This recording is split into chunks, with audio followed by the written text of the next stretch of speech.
Kita mulai dari pendiri Syiah. Siapa yang mendirikan Syiah ini?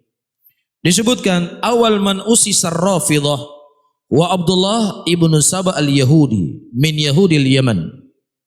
Orang yang pertama kali membangun atau membuat kelompok ini Syiah Rafidhah adalah Abdullah bin Saba, seorang Yahudi dari Yahudi Yaman.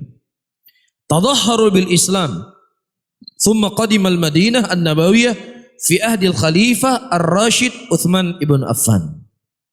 Dia menampakkan keislamannya. Kemudian dia datang ke kota Madinah di zaman Khalifah Uthman bin Affan.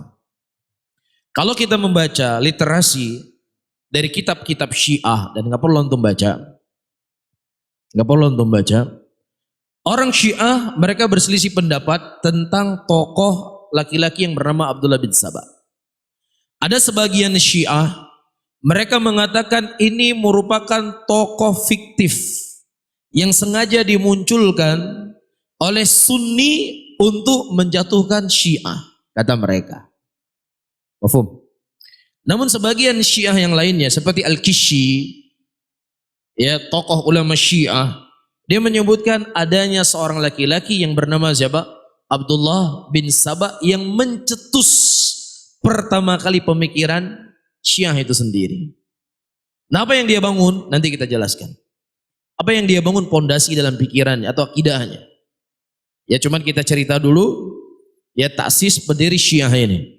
Sehingga tidak sekedar opini yang muncul dari kepala saya tanpa ada bukti, kan begitu? Iya.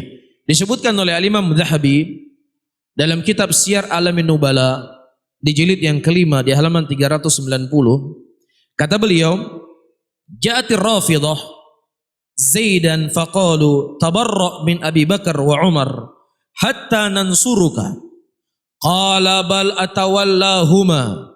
Qalu idzan narfudhuka. Faman thamma qila lahum ar-Rafidhah. Pada waktu itu datang orang Rafidhah kepada Zaid bin Ali. Mereka berkata, "Wahai Zaid bin Ali, berlepas dirilah dari Abu Bakar dan Umar agar kami bisa bergabung bersamamu dan membelamu." Ini mereka tuntut kepada Zaid ya bin Ali atau dikenal dengan Zainal Abidin, dan termasuk daripada 12 imamnya Syiah yang disyiahkan. Paham ya? Yang diimamkan oleh orang Syiah. Ya, mereka meminta kepada Zaid bin Ali untuk berlepas diri dari Abu Bakar, berlepas diri dari Umar. Umar ni taghut, Umar ni kufur. Wah, ini jangan-jangan cuma tuduhan kalian aja orang Syiah mengkafirkan sahabat. La, kita akan datangkan bukti. Pengajian kita bukan pengajian hoax. Pengajian kita bukan pengajian membangun opini, tetapi kita akan berusaha mendatangkan bukti. Kalau orang Syiah mereka adalah mengkafirkan sahabat Rasulullah sallallahu alaihi wasallam. Iya. Kemudian kata Zaid bin Ali, bal atawallahuma, bahkan saya memuliakan dua orang ini. Saya memuliakan Abu Bakar, saya memuliakan Uthman, memuliakan Umar. Kemudian kata mereka, idzan narfaduka. Kalau demikian kamu tidak mau mengikuti kemauan kami berlepas diri darimu. Paham? Kemudian Zaid bin Ali mengatakan, rafattumuni,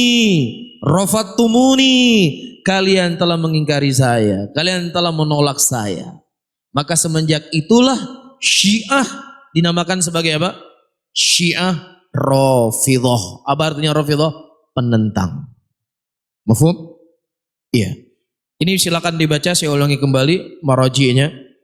Kitab Syiar Alamin Nubala miliknya Al-Imam Zahabi di jilid yang kelima di halaman 390. Taib.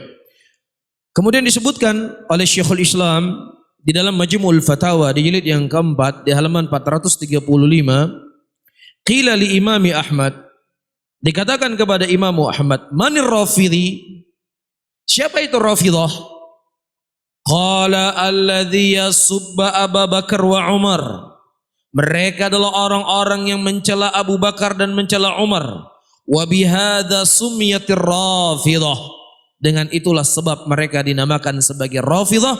Fa innahum rafadu Zaid bin Ali lamma tawallal khalifatain Abu Bakar wa Umar libughdihim lahuma.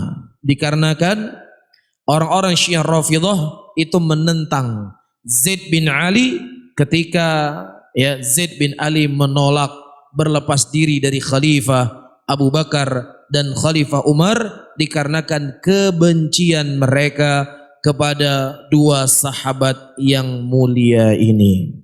Taib.